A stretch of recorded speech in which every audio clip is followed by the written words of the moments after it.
She had no money, no home, and a sleepy 2-year-old in her arms. Everyone walked past her until one cowboy stopped, looked into her tear-filled eyes, and made a decision that would change both of their lives forever. Stay until the end, because this unforgettable Wild West story proves that one act of kindness can rewrite a family's destiny. And if you love heartfelt stories of courage, compassion, and hope, please like this video and subscribe for more inspiring tales from the Old West. The afternoon sun stretched long golden shadows across the quiet railroad station as the last train disappeared beyond the prairie, leaving only silence behind. On a worn wooden bench sat a young widow named Clara, her faded brown dress torn from weeks of travel, dust covering the hem and sleeves. Her small suitcase rested beside her, nearly empty except for a worn family Bible, a tiny blanket, and a single photograph of the husband she had buried only months before. Curled against her chest slept her 2-year-old son Noah, his tiny face pale with exhaustion after days of hunger and restless nights. Clara gently brushed the hair from his forehead while fighting back tears. She had traveled from town to town searching for honest work, yet every ranch, hotel, and general store had turned her away. Some said they had no room. Others simply looked at the lonely widow carrying a child and closed their doors without another word. Still, she refused to beg. Her late husband had always told her that dignity was something no hardship could ever steal unless she surrendered it herself. So she sat quietly on the station bench, praying that somehow tomorrow would be kinder than yesterday. Not far from the station, a tall rancher named Samuel guided his horse toward town after delivering supplies. The 40-year-old cowboy was respected across the county not because he was wealthy, but because he treated every person with fairness. As he approached the station, something caught his eye. Most travelers had already left, yet one young mother remained alone beneath the fading afternoon light. She wasn't asking anyone for money. She wasn't shouting for help. She simply held her sleeping child tighter whenever strangers walked past. Samuel noticed the little boy's worn shoes, the patched blanket wrapped around him, and the quiet determination on the woman's exhausted face. Something inside him refused to let him ride away. He tied his horse near the platform and slowly walked toward the bench, careful not to frighten her. Clara looked up nervously, instinctively holding Noah closer. She had learned that kindness was rare and promises even rarer. Samuel removed his hat respectfully before speaking. "Mom," he said softly, "have you and your little fellow eaten today?" Clara hesitated before answering honestly. "Not since yesterday morning." She lowered her eyes, ashamed even though she had done nothing wrong. Samuel remained silent for a moment, then reached into his saddlebag and pulled out fresh bread, dried beef, apples, and a small bottle of milk. He handed them to her without asking for anything in return.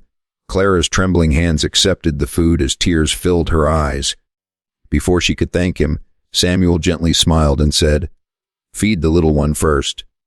She carefully woke Noah, who blinked sleepily before eagerly taking the warm bread into his tiny hands.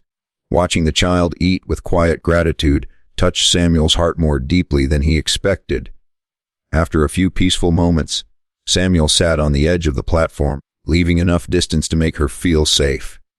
He asked no painful questions until Clara chose to tell her story herself. She spoke about losing her husband to illness, selling everything they owned to survive, and traveling across the frontier hoping someone would offer honest work. Instead, she had found only closed doors and suspicious faces. Through it all, she never asked for pity, only a chance. Samuel listened without interrupting. When she finished, he looked toward the endless prairie, then back at the tired mother holding her son. His voice remained calm but certain. "If you're willing to work honestly," he said, "my ranch could use another pair of hands. You'll have a warm room, good meals, and no one there will treat you or your son like a burden." Clara stared at him, unable to believe what she had heard. For the first time in many weeks, hope quietly returned to her heart. Jacob carefully carried little Ben inside the ranch house, while Mary followed quietly, still unable to believe that a complete stranger had welcomed them without asking for anything in return. The warmth of the fireplace surrounded them, melting away the cold that had settled into their bones after days of sleeping outdoors. The smell of fresh bread and beef stew filled the room, and Mary's eyes watered again. Not from sadness this time, but from relief. She had forgotten what it felt like to stand inside a place that felt safe. Ben slowly opened his sleepy eyes. Seeing the warm room and a bowl of food waiting on the table, he whispered, "Mama, are we home?" Mary forced a smile, gently brushing his hair. "Not yet, sweetheart, but maybe we're finally somewhere kind." Jacob knelt beside the little boy and smiled warmly. "As long as you're here, nobody goes hungry." The child smiled for the first time in many days. While they ate, Jacob never asked painful questions. He simply waited until Mary felt ready to speak. After finishing her meal, she quietly explained that her husband had died from illness months earlier. With no family willing to help, she had sold everything she owned just to survive. She had traveled from town to town searching for honest work, but every door had been closed because she carried a small child.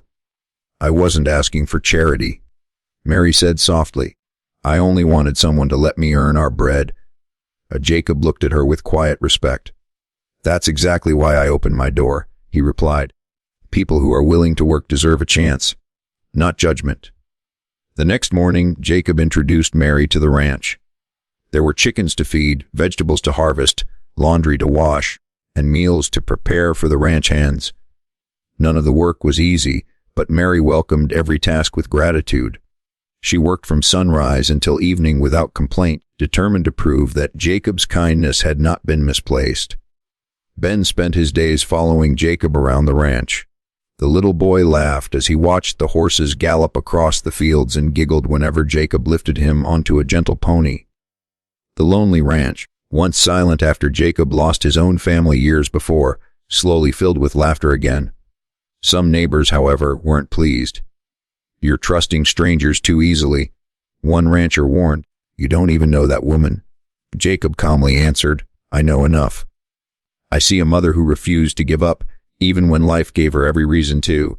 His words silenced the crowd. As weeks passed, Mary's confidence slowly returned.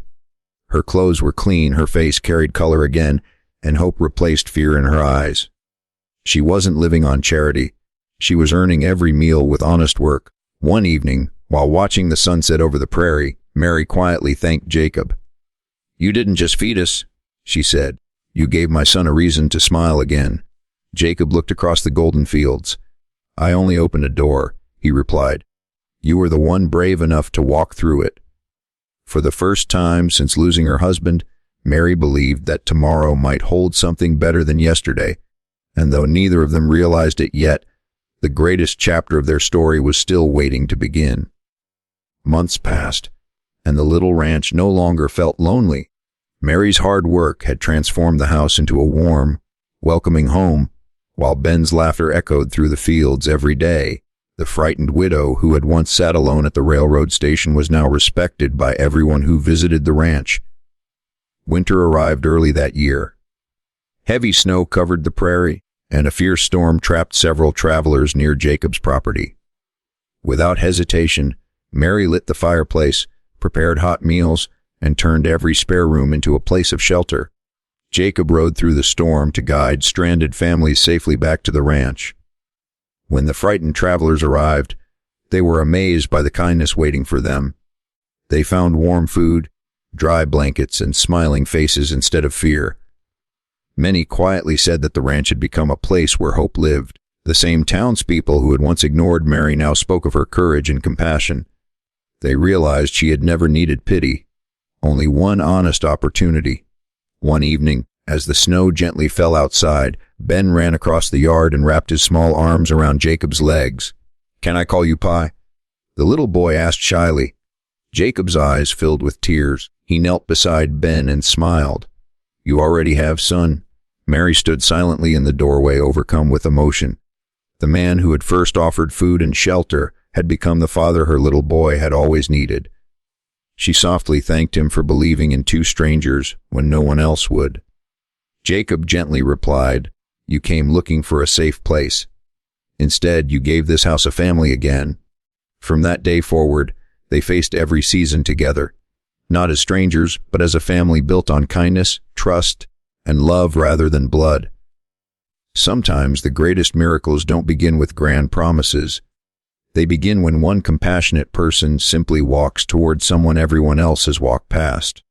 If this story touched your heart, please like this video, subscribe to the channel, and share it with someone who still believes that kindness can change a life. One small act of compassion can create a future no one thought possible.